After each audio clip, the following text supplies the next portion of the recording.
Are you getting conversion but not showing in Google Ads dashboard?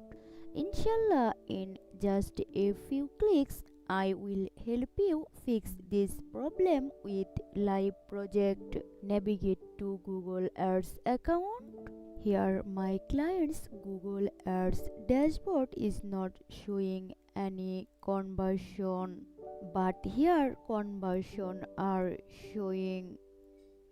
Move on goals, then click on edit goal, click on drop down menu. Here we can see that do not use contact website as an account, default goal is selected.